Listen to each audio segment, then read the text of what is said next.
साथ शुरुआत। घोसी विधानसभा उपचुनाव की मतगणना आज होनी है। सुबह 8 बजे से शुरू होगी वोटों की गिनती। 32 चरणों में घोसी उपचुनाव की काउंटिंग सीसीटीवी कैमरे के जरिए से हो रही है निगरानी। मतगणना स्थल पर 14 टेबल बनाए गए हैं। मतगणना स्थल पर भारी पुलिस बल तैनात है।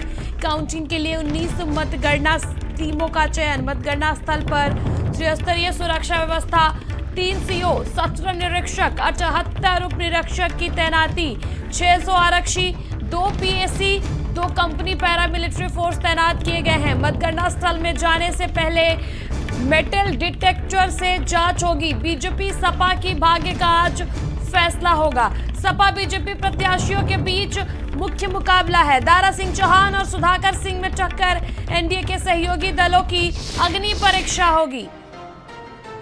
सर, आज मतगणना का दिन है, बहुत बड़ी परीक्षा है। चश्मा वश्मा लगा के कायदे से आए हैं आप। बिल्कुल अच्छा दिन है, अच्छा दिन है। क्या लग रहा है आपको, जिस तरह से मतगणना आप शुरू होने जा रही थोड़ी देर से, तो क्या लग रहा है आपको, कितना जीत के प्रति आश्वस्त?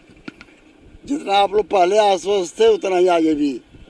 किसी तरह की कोई संभावना, किसी आरोप प्रत्यारोप पहले लगाए गए? सब सामने आने वाला है। सब सामने आने वाला है। जीत सुनिश्चित मान के चल रहा है। ये तो पहले ही आप कर चुके हैं। तो सुधाकर सिंह जो है वो आज यहाँ पर पहुँचे हैं और उन्होंने बहुत सारी बातें कही और कहा कि जीत हमारी सुनिश्चित है और हम लोग जो है वो यहाँ पर मतगणना कराने के लिए आए हैं। कैमरामैन अमरीश के साथ सीमा नकवी, भारत समाचार, मऊ। घोसी उपचुनाव की आज मतगणना होनी है, ऐसे में नतीजे आ रहे हैं। आप तस्वीरों में देखिए कि जो एजेंट हैं काउंटिंग, वो यहाँ पर पहुँच रहे हैं, समाजवादी पार्टी के भी और भारतीय जनता पार्टी के भी। ये तस्वीरें आपको नज़र आ रही होंगी कि किस तरह से यहाँ पर एक एक व्यक्ति की चेकिंग की जाती है और मोबाइल वगैरह का अंदर जाना पूरी तरह से मना है। ये तस्वीरें आपको नज़र आ रही होंगी कि गेट पर कितनी व्यवस्थाएं जो है वो चाक चौबंद हैं।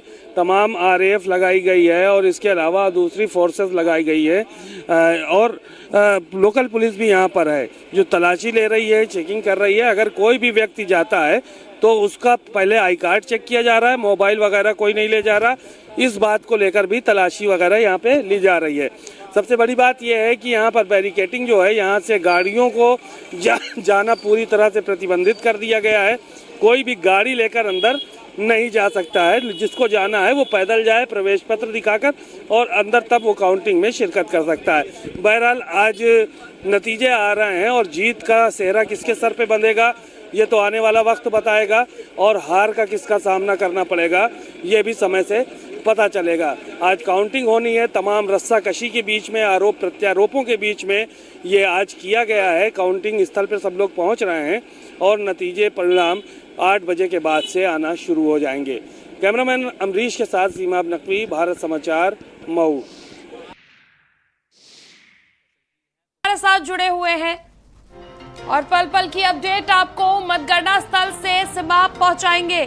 सिमाब, आज वो दिन है जब पता चल जाएगा और हमारे सहयोगी नवरत्न भी देखिए हमारे साथ जुड़े हुए हैं आप तक पल पल की अपडेट पहुंचाने के लिए। लेकिन सबसे पहले सिमाब, हम आपका रुख करेंगे।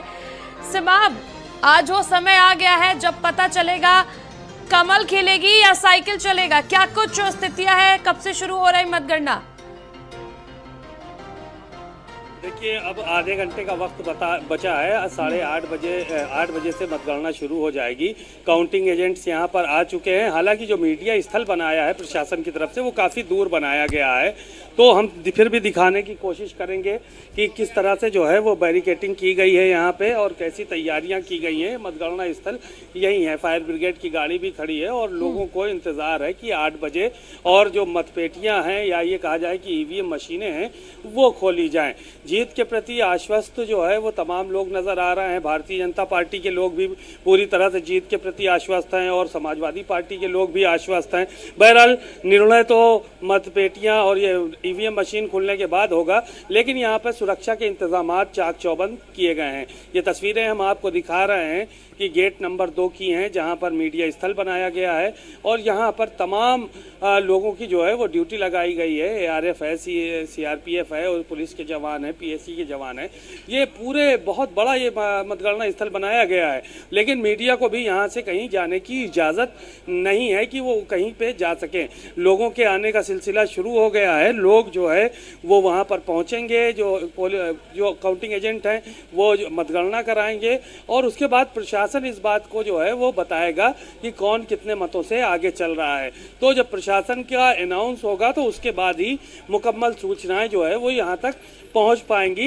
इससे पहले हालांकि ऐसा होता था और जगहों पर कि वहाँ पर जाने के बाद अंदर जो रिपोर्टर्स होते थे, मीडिया कर्मी होते थे, वो अपने हैंड से भी पता कर लेते थे और अनाउंसमेंट से पहले भी तमाम चीज़ें हो जाती थी। लेकिन अभी यहाँ पर जो है वो रोक के रखा गया है। इसी जगह पर एक व्यवस्था बनाई गई है कि सिर्फ यहीं पे रहना है और यहाँ से ही रिपोर्टिंग करनी है, यहीं से सारी सूचनाएं टीवी चैनल्स को देनी है। तो इसलिए यहाँ पर जो है वो व्यवस्था इस तरह की चाक चौबंद की गई है। सुरक्षा के पुख्ता इंतजाम हैं और सारी चीज़ें सब करके रखी गई हैं। यहाँ पर जिस तरह की आशंकाएं व्यक्त की गई थी और जिस तरह से रस्साकशी का दौर चला और तमाम आरोप प्रत्यारोप लगे, उस सब के बीच अब वो वक्त आ गया है कि जब मतगणना होने जा रही है, आधे घंटे बाद से EVM मशीनें खुलेंगी और जिसके भी भाग्य में जीत लिखी होगी उसके सर जीत का सेहरा बंधेगा और एक व्यक्ति को हार का सामना करना पड़ेगा।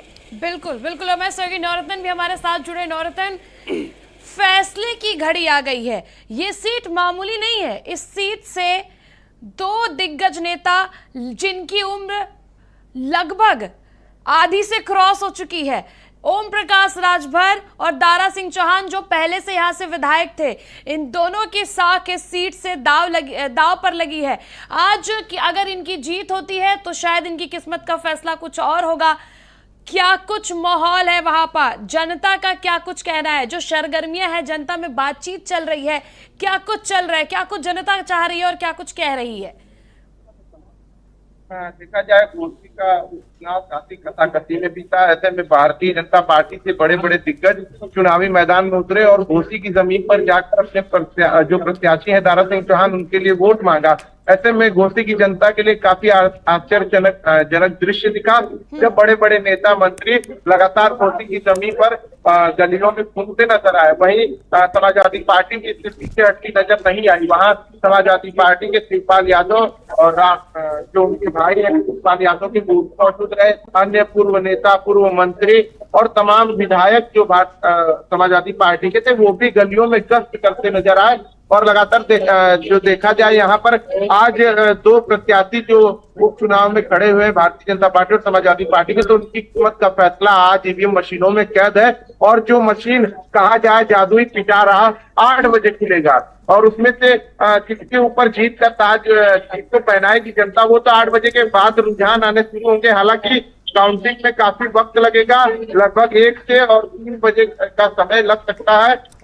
ऐसे में कलेक्ट्रेट में जो मतगणना स्थल बनाया गया है और आप हमारे पीछे देख सकते हैं कि भारी सुरक्षा बल भी तैनात है और कई सारे पुलिस के जवान हैं और यहीं से बैरिकेडिंग है। हालांकि यहीं से अंदर जाना भी मना है, बिना किसी पास के मीडिया कर्मियों को भी अंदर नहीं जाने दिया जाएगा। हालांकि ऐसी ही स्थिति अंदर है जहां कलेक्ट्रेट सभागार के बीच में मतगणना स्थल है, वहां पर भी मीडिया कर्मियों को जहां EVM मशीनें रखी है वहां जाना अलाउ नहीं है। हालांकि जो मतगणना स्थल से पत्रकारों की बैठने की जगह है जहां से पत्रकार कवरेज करेंगे उसे भी काफी दूर रखा गया है, तो वहां तक पहुंच पाना और दृश्य को कैमरे में कैद कर पाना काफी मुश्किल होगा। लेकिन जो भी मीडिया कर्मी है तमाम लोग लगे हुए 8 बजे का इंतजार कर रहे हैं कि कब वो पिटारा खुलता है जिसमें से घोसी के जो प्रत्याशी हैं, दोनों प्रत्याशियों के भाग्य का फैसला होना शुरू हो जाएगा। हालांकि 2 दिन से समाजवादी पार्टी के लोगों ने यहाँ पर डेरा डाल रखा था। कहा जाए कि समाजवादी पार्टी ने EVM मशीन की जेट सिक्योरिटी लगा रखी थी। उन्हें डर सता रहा था कि कहीं सत्ता के बल पर भारतीय जनता पार्टी EVM में बदलाव तो नहीं कर देगी। हालांकि पुलिस बीच बचाव करती नजर आ रही है। पुलिस किसी प्रकार का कोई दाग धब्बा अपने ऊपर नहीं लेना चाहती। हालांकि निष्पक्ष चुनाव कराने में प्रशासन की अहम भूमिका नजर आ रही है और प्रशासन लगातार किसी पार्टी के पक्ष में काम नहीं कर रहा है और लगातार एक निर्णायक भूमिका निभा रहा है। तो ऐसे में देखना होगा 8 बजे से जब मतगणना शुरू होगी तो किसके तरफ रुझान आने शुरू होते हैं। बिल्कुल, हमारे सहयोगी सिमाब हमारे साथ जुड़े। सिमाब, जैसा हमारे सहयोगी अभी नवरत्न बता रहे थे कि भारतीय जनता पार्टी ने जेड प्लस सिक्योरिटी लगा दी थी ईवीएम मशीनों पे, प्रशासन पे उनको भरोसा नहीं था, जैसा वो पहले आरोप प्रत्यारोप भी करते नजर आए थे। और अब ऐसे में देखिए, एक बात कही जा रही थी, आपने ही बताया था जब आप जनता को कवर कर रहे थे, तो लोग कह रहे थे कि एक विधायक जिताइए, 2 मंत्री पद ले जाइए। आज अगर ऐसा होता है तो हम लोगों को भी एक और मंत्रिमंडल विस्तार जब होगा कवर करने का मौका मिलेगा, और नहीं होता है तो हम तो निष्पक्षता से दिखा ही रहे हैं जो भी वहां पर हो रहा है। देखिए, जाहिर है कि जो चुनाव प्रचार के दौरान भारतीय जनता पार्टी के तमाम नेताओं ने बड़े बड़े वादे किए थे और इस बात को कहा था कि पूर्वांचल का ये चुनाव बेहद अहम है। एक तो पूरे देश की दृष्टि से, क्योंकि 2024 के भी चुनाव नजदीक हैं, और घोसी से एक मैसेज जाने वाला है कि यहाँ पर भारतीय जनता पार्टी जीतेगी या समाजवादी पार्टी जीतेगी। एक बड़ा मैसेज पूरे देश में जाने वाला है घोसी के उपचुनाव से कि जनता किसके साथ है। और दूसरी बात, जो दावे किए गए थे, वादे किए गए थे, वो इस बात को लेकर किए गए थे कि पूर्वांचल से ही धरती पे ये चुनाव हो रहा है, तो अगर एक विधायक को आप लोग जिता के भेजेंगे तो हम 2 मंत्री बनाकर पूर्वांचल की धरती पर भेजेंगे, यानी कि ओम प्रकाश राजभर और दारा सिंह चौहान, ये दोनों लोगों को मंत्री बनाए जाने की बात भारतीय जनता पार्टी के बड़े नेताओं ने कही थी कि हम भारतीय जनता पार्टी के जो बड़े नेता हैं, ऊपर शीर्ष नेतृत्व है, वो 2 मंत्री यहाँ पर बना के भेजेगा। तो इस तरह की बातें पहले हो चुकी हैं। जाहिर है कि ओम प्रकाश राजभर को भी शपथ लेनी है, दारा सिंह चौहान को भी शपथ लेनी है, और इसी सिलसिले में उनको यहाँ से चुनाव भी लड़ाया गया है कि चुनाव जीत कर आइए तो शपथ लीजिए। बहरहाल समाजवादी पार्टी के लोगों ने भी तमाम अपने बातें रखी लोगों के बीच में, और दारा सिंह पर भी हमलावर नजर आए, भारतीय जनता पार्टी पर भी हमलावर नजर आए, और अपनी अपनी बात लोगों तक पहुंचाते रहे कि उनको किस लिए वोट किया जाए। कभी दारा सिंह चौहान को जो है वो दल बदलने वाला नेता कहा, कभी बाहरी नेता कहा, कभी जो है विकास के नाम पर जो है वो बातें की। तो ये कहीं ना कहीं परसेप्शन बनाने की कोशिश की समाजवादी पार्टी ने कि दारा सिंह चौहान से अच्छे कैंडिडेट सुधाकर सिंह है। इसी तरह से सुधाकर सिंह के ऊपर भी तमाम आरोप लगाए गए थे उस वक्त कि अपराधी हैं, इनके ऊपर कई हत्या के मुकदमे हैं। ये परसेप्शन भारतीय जनता पार्टी के लोगों ने बनाने का काम किया। तो अलग अलग तरह का परसेप्शन बनाया गया, और जो चुनाव के दिन तमाम आरोप प्रत्यारोप का दौर चला, भारतीय जनता पार्टी के लोगों ने कहा कि हमने फर्जी वोटिंग रोकने के लिए कड़ाई की है, वहीं समाजवादी पार्टी के लोगों ने कहा कि हमारे वोटरों को रोकने के लिए ये इतनी ज्यादा सख्ती दिखाई गई है। तो सबके अपने अपने आरोप थे, सबके अपने अपनी बयानात थे। बहरहाल अब मतगणना स्थल पर इस वक्त हम मौजूद हैं, और मतगणना 8 बजे से शुरू होगी, और उसके नतीजे, उसके रुझान आने थोड़ी देर बाद हमने देखा अभी जब आप बातचीत चलेगा। हमने एक चीज और देखा, जब आप बातचीत करने गए थे सुधाकर सिंह के, चश्मा वश्मा लगा के ठाट बाट में सुधाकर सिंह अपने उसी अंदाज और उसी कॉन्फिडेंस में आ जाए हैं, उन्हें लग रहा है जनता उन्हीं को जिता रही है। हालांकि हर प्रत्याशी को यही उम्मीद रहती है, लेकिन ठाट बाट देखने वाला था सुधाकर सिंह का। देखिए, जाहिर है कि सुधाकर सिंह इस तरह के अंदाज में कभी कभी नजर आते हैं, और वो दारा सिंह चौहान को अपना मित्र भी कहते हैं हमारा मित्र है पुराना दारा सिंह चौहान, और जीतेंगे तो मिठाई लेके जाएंगे। दारा सिंह भी इसी तरह की बात करते हैं कि सुधाकर जो कुछ अगर जीतते हैं हम तो सुधाकर के घर मिठाई भिजवाएंगे। तो इस तरह की बातें दोनों नेताओं के बीच में होती रहती हैं। हालांकि दारा सिंह चौहान को जो है वो थोड़ा सा पकड़ना मुश्किल होता है, क्योंकि जब से काउंटिंग है, क्योंकि वो दूसरे जगह पे रहते भी हैं, यहाँ पर उनका घर नहीं है, तो इसलिए उनसे आसानी से भेंट नहीं हो पाती, ना तो मीडिया कर्मियों की और ना ही उनके कार्यकर्ताओं की। तो इसलिए उनको खुद आना पड़ता है जब किसी से मुलाकात करनी होती है, अहम काम सुनिए जरा, हम आएंगे आपके पास, हम आपसे अन्य जानकारी लेंगे। जरा आपकी बातचीत सुधाकर सिंह से दिखाते, जरा उनका वो अंदाज दिखाते जिस ठाठ में वो आए हैं, वो दिखाना चाह रहे हैं हम जीते या हारे हमारा तो रॉ भी यही रहेगा, वो दिखाना चाह रहे हैं। जरा एक बार दिखाते हैं दर्शकों को, देखिए जरा आप। सर, आज मतगणना का दिन है, बहुत बड़ी परीक्षा है, चश्मा वश्मा लगा के कायदे से आए हैं आप। बिल्कुल अच्छा दिन है, अच्छा दिन है। क्या लग रहा है आपको, जिस तरह से मतगणना आप शुरू होने जा रही थोड़ी देर से, तो क्या लग रहा है आपको, कितना जीत के प्रति आश्वस्त? जितना आप लोग पहले आश्वस्त थे उतना ही आगे भी। किसी तरह की कोई संभावना, किसी आरोप प्रत्यारोप पहले लगाए गए? सब सामने वाला आने वाला है, सब सामने आने वाला है। जीत सुनिश्चित मान के चल रहा है। ये तो पहले ही आप कर चुका है। तो सुधाकर सिंह जो है वो आज यहाँ पर पहुँचे हैं और उन्होंने बहुत सारी बातें कही और कहा कि जीत हमारी सुनिश्चित है और हम लोग जो है वो यहाँ पर मतगणना कराने के लिए आए हैं।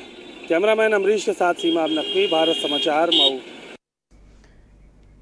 सिमाब, चेहरे के साथ साथ बातों में भी रुआब और कॉन्फिडेंस।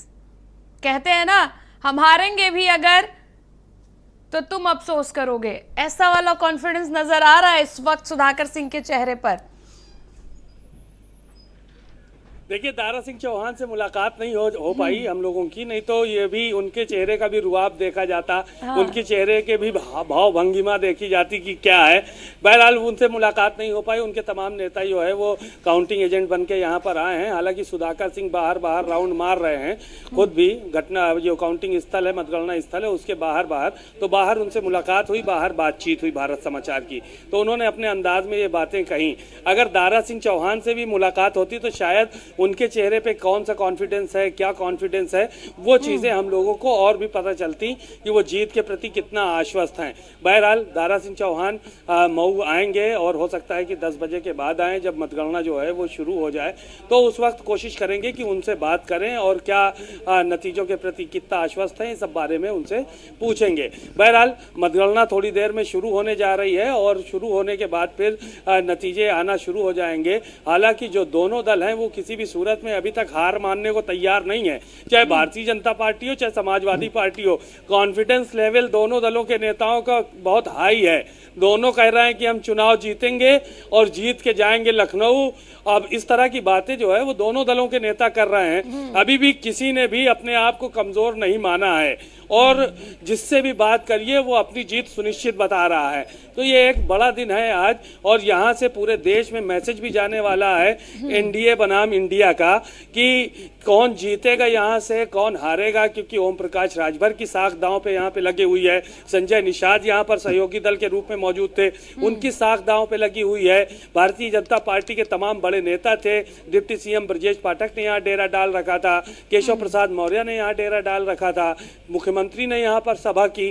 तो उन सभी नेताओं की भी साख दांव पे लगी है। उसी तरह से इंडिया की अगर बात की जाए तो पूरा कुनबा यहाँ पर पड़ा हुआ था समाजवादी पार्टी का। बिल्कुल। और देखिए, ये तो आज पता चल जाएगा कि शिवपाल यादव जो अपने पुराने अंदाज में आए थे उसका कितना इफेक्ट देखने को मिला। हमारे सहयोगी नवरत्न हमारे साथ जुड़े। नवरत्न, थोड़ी ही देरों में गिनती वोटों की शुरू हो जाएगी, मतगणना शुरू हो जाएगी। क्या कुछ माहौल है, क्या कुछ सुरक्षा के इंतजाम किए गए हैं?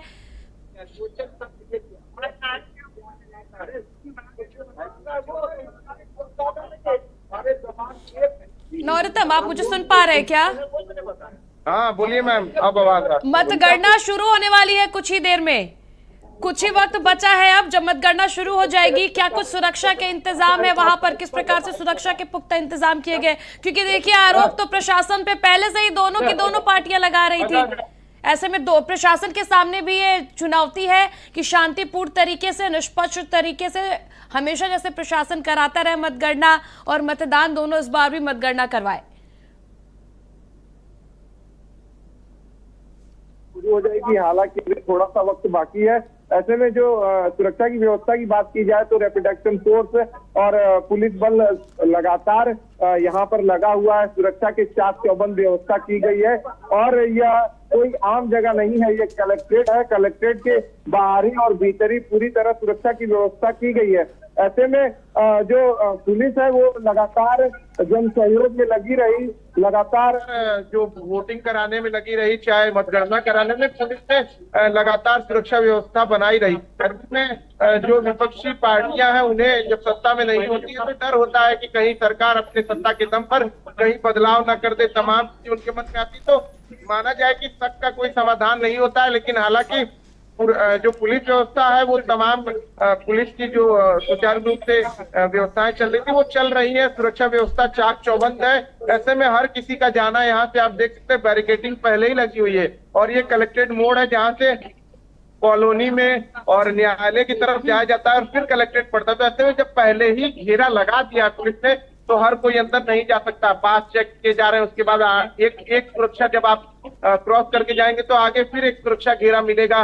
उसके बाद जब जाएंगे तीसरे गेट पर पुलिस है, चौथे गेट पर पुलिस है। तो माना जाए पुलिस ने यहाँ छावनी में तब्दील कर दिया है। ऐसे में 8 बजे से मतगणना शुरू होगी, उसके बाद ही रुझान आने शुरू होंगे।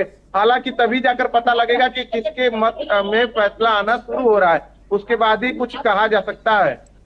बिल्कुल बिल्कुल। और समाम नौरतन, आप दोनों अपनी नजर बनाए रखिए क्योंकि थोड़ी ही वक्त में पहले पोस्टल बैलेट खुलेगा और गिनती शुरू हो जाएगी। महज कुछ ही वक्त का, कुछ ही मिनट्स का, कह लीजिए 10 मिनट का वक्त बचा हुआ है और एक हम छोटे से ब्रेक पर जा रहे हैं। जल्द हाजिर होंगे तमाम अपडेट के साथ, बने रहिए भारत समाचार के साथ।